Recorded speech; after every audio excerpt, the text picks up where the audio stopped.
আসসালামু আলাইকুম সুপ্রিয় শিক্ষার্থী বন্ধুরা, আশা করি সবাই ভালো আছো। আজকে আমরা অষ্টম শ্রেণীর প্যাটার্নের উপর ক্লাস নিব। ইতিপূর্বে আমরা ২টা ক্লাস দিয়েছি। প্যাটার্নের উপরে আমরা পর্ব ১, আজকে আমরা পাটিগণিতের প্রথম যে ক্লাসটা আছে, প্রথম যে অধ্যায় আছে প্যাটার্ন, তার উপরে আমরা দ্বিতীয় পর্ব ক্লাস নিব। আজকে যে বিষয়টি থাকবে সেগুলো হচ্ছে আমরা প্যাটার্ন তৈরি করব, প্যাটার্নের পরবর্তী সংখ্যাগুলো বের করব, কিভাবে পরবর্তী সংখ্যা বের করা যায়, ওই প্যাটার্ন থেকে কিভাবে আমরা বীজগণিত রাশি বের করব, কৌশলগুলা, বীজগণিত রাশি বের করার কৌশলগুলো কিভাবে বীজগণিত রাশি বের করা যায় সেটা করব। আশা করি তোমরা নিজেরা প্যাটার্ন তৈরি করতে পারবে এবং তোমরা প্রশ্ন নিজেরা তৈরি করতে পারবে। তো শিক্ষার্থী বন্ধুরা, আমি একটা ক্লাসের সাথে আর একটা ক্লাসের সম্পর্ক থাকে। যদি কেউ আগের ক্লাসগুলা না দেখে থাকো, একটু কষ্ট করে আগের ক্লাসগুলো দেখবে। তো আমরা প্রথম ক্লাস যেটা আমি বলছিলাম, আমরা গণিতে, বিশেষ করে গণিতে আমরা যে অধ্যায়টা করব সেটা খুব ভালো করে করব, যেন এখান থেকে যে কোনো প্রশ্ন আসলে আমরা করতে পারি। এর ধারাবাহিকতায় আজকে আমরা প্যাটার্নের উপর দ্বিতীয় পর্ব, আমাদের যে প্রথম অধ্যায়টা আছে, এখানে অল্প সংখ্যক বিষয় আছে, বিষয়বস্তু কম এবং এটা অনেকে গুরুত্ব দেয় না, কিন্তু দেখা গেল যে অন্যান্য ইয়ের তুলনায়, চ্যাপ্টারের তুলনায় এটা আমরা সহজে কিন্তু আমরা সেখানে আনসার করতে পারি। তো আজকে আমরা তোমাদের দেখাচ্ছি প্যাটার্ন কিভাবে তৈরি করতে হয়, প্যাটার্নের পরবর্তী পদগুলো কিভাবে বের করতে হয় এবং প্যাটার্ন থেকে কিভাবে বীজগণিত রাশি বের করা যায়। তো আমরা জানি প্যাটার্ন বলতে একটা নির্দিষ্ট নিয়মে সাজানো থাকে, একটা নির্দিষ্ট নিয়মে সাজানো থাকে। যে কোনো একটা পদ থেকে পূর্ববর্তী পদ বা পরবর্তী পদের সাথে একটা সম্পর্ক থাকে, এই সম্পর্কটা আমরা মানতে হয়। তো আমি দুই একটা অঙ্ক আমি দেখাচ্ছি, তোমাদের মেইন বইটা তোমরা নিজেরা করবে, আমি মেইন বই দেখাই দিব। আমি আমার আইডিয়া থেকে তোমাদেরকে কিছু আমি প্যাটার্ন অঙ্ক দেখাচ্ছি। তো প্রথম আমরা যাই, আমরা একটা প্যাটার্ন তৈরি করি এবং প্যাটার্ন থেকে পরবর্তী পদগুলো কিভাবে পারা যাবে সেগুলো আমরা বের করব। ধর আমি একটা প্যাটার্ন তৈরি করলাম। ১ নম্বর অঙ্কটা আমরা প্যাটার্ন, ধর আমি দিলাম ৩ যোগ ৬ যোগ ৯ যোগ ১২ যোগ দিলাম। পরবর্তী পরবর্তী দুইটি পদ নির্ণয় করো, দুইটি পদ নির্ণয় করো। তো প্রথমে দেখি আমরা এটা একটা প্যাটার্ন কিনা।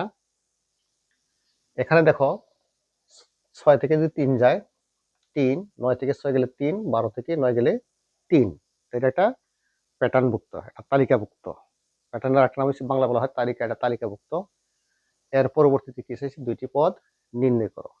এখন যদি প্রশ্নটা এমসিকিউ চলে আসে, তোমরা সহজে আনসার করতে পারবে। এখানে কি আছে, ৩ এর সাথে, মানে এখান থেকে বাদ দিলে ৩, অর্থাৎ এটার সাথে ৩ যোগ করলে এটা পাওয়া গেছে, এখানে ৩ যোগ করলে এটা পাওয়া গেছে, ৩ যোগ করলে এটা পাওয়া গেছে, এর সাথে আর ৩ যোগ করলে পরেরটা পাওয়া যাবে, এর সাথে আবার ৩ যোগ করলে পরেরটা পাওয়া যাবে। তো ১২ সাথে ৩ যোগ করলে ১৫, ১২ সাথে ৩ যোগ করলে ১৫, আবার ১৫ তাহলে একটা পাবে ১৫, আবার ১৫ সাথে ৩ যোগ করলে ১৮। তাহলে আমি অঙ্ক না করেই কি পাইলাম, 15 এবং 18 পেয়ে গেলাম।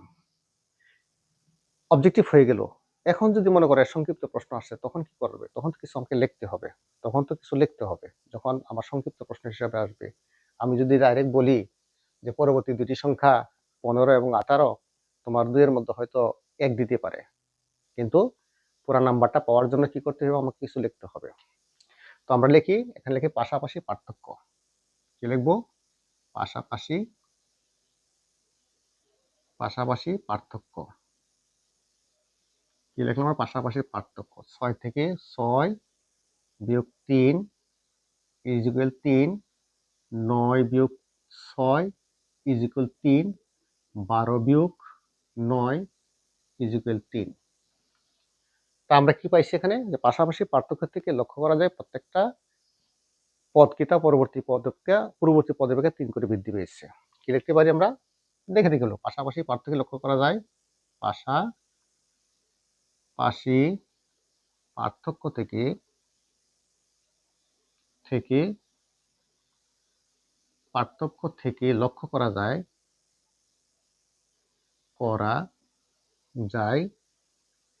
প্রতিটা পদ, তালিকার বা প্যাটার্নের প্রতিটা পদ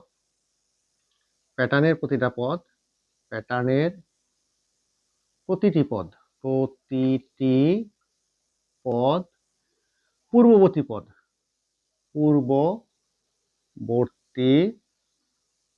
পদ অপেক্ষা 3 করে বৃদ্ধি পেয়েছে। অতএব পরবর্তী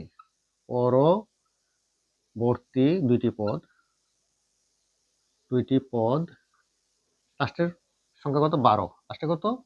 12 যোগ কত? 3 সমান 15। আবার 15টা এখানে চলে আসবে। 15 যোগ 3 ইজিক্যাল টু 18। এটা হচ্ছে 15, এটা হচ্ছে 18 আমরা বের করছি।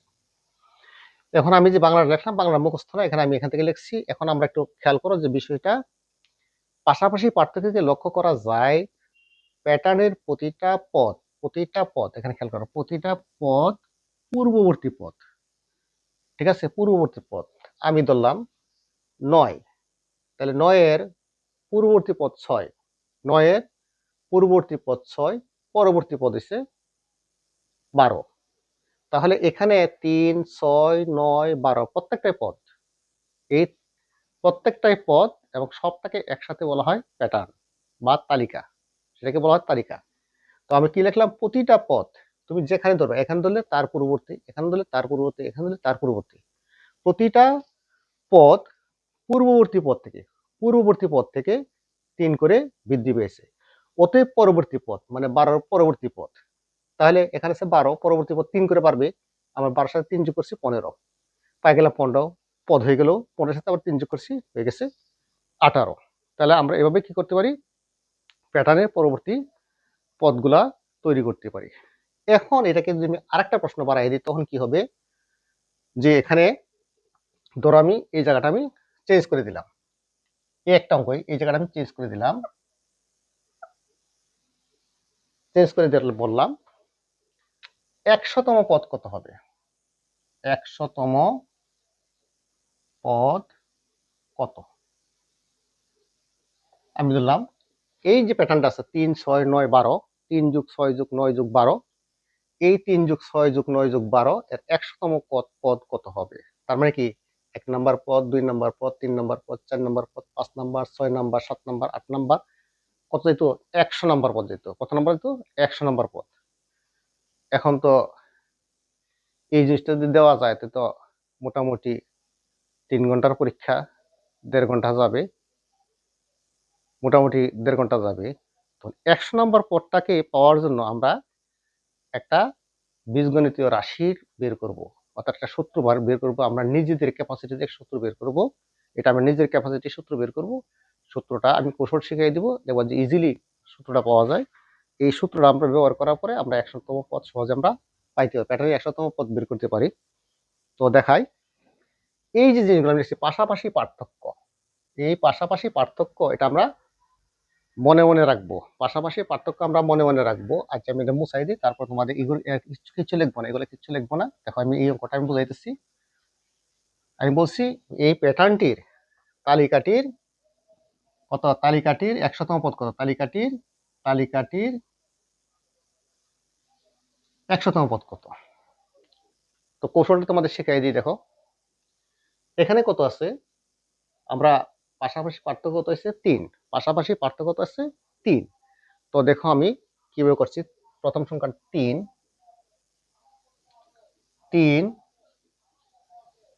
সমান সমান 3 সমান সমান কত আসবে? এটাকে 3 গুণন 1, 3 গুণন 1। আমি এই 3 করতে পাইছি, আমরা পার্থক্য। এই 3 এসে প্রথম পদ, আর এই 3 পার্থক্য। এখন কত হলো? 3 একে 3, তারপর আমাকে প্লাস মাইনাস দিতে হবে। প্লাস মাইনাস দিতে হবে, আমরা একটা 0 বসাই দিলাম। প্লাস কত? 0 বসাইলাম। প্লাস কত বসাইলাম? 0। তাহলে কিন্তু মান চলে আসছে। 3 একে 3, 3 এর সাথে 0 বসাইলে কত? 3। 6 3 গুণন 2 যোগ কত? 0। আবার 9 3 গুণন 3 যোগ কত 0। আবার 12 আসো, 3 গুণন 4 যোগ 0। দেখো এই যে পার্থক্য, 3 থেকে 3 গেলে 3, এই 3 আসছে, তারপর দেখো সিরিয়াল আসছে 1 2 3 4, মানে পরবর্তী 5 6 7 8 9 চলতে থাকবে। আর আমরা এখানে 0 যোগ করছি। কত যোগ করছি? 0। এইভাবে যদি চলতে থাকে তাহলে আমরা লিখতে পারি অতএব কতম পদ, কতম পদ কত হবে? কতম পদ হবে 3, 3 এর সাথে 3 ক যোগ 1, 3 ক যোগ 0, 3 ক যোগ 0, 3 ক যোগ 0।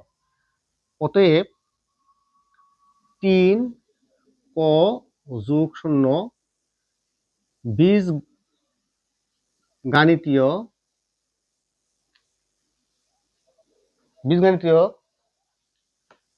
অর্থাৎ কি লিখবো? প্যাটার্নটি বা তালিকাটি লিখবো, তালিকাটি বা প্যাটার্নটি কত? 3 ক যোগ 0 বীজ গাণিতীয় রাশির মান মেনে চলে। এখন তোমার খুশি। 100তম পদ চাইছে, কত চাইছে? 100তম পদ। অতএব কত? তালিকাটির 100তম পদ। মান বসাও। 3 গুণন কত? 100 যোগ কত? 0, যোগ কত? 0 সমান সমান কত? 300 যোগ হয়েছে 0 সমান সমান 300। তাহলে 100তম পদ কত আছে? 300। 100তম পদ কত আছে? 300। এইভাবে আমরা একটা রাশি তৈরি করতে পারি। রাশি তৈরি করে আমরা যে কোনো মান বের করতে পারি। তো আসা যাক, আমি আরেকটা অঙ্ক করে দিচ্ছি একই নিয়মের।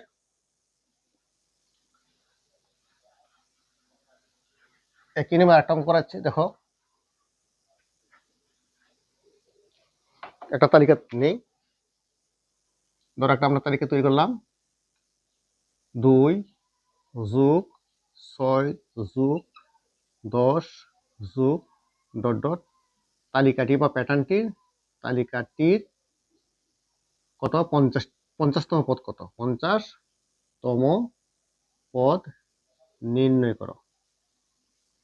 50তম পদ নির্ণয় করো। তো প্রথমে দেখি আমরা তালিকাভুক্ত আছে কিনা সেটা আমরা বিয়োগ করে দেখি। 6 থেকে 2 গেলে কত? 4 থেকে, 10 থেকে 6 গেলে 4 থাকে। তার মানে এটা তালিকাভুক্ত। পার্থক্য কত? পাশাপাশি পার্থক্য কত?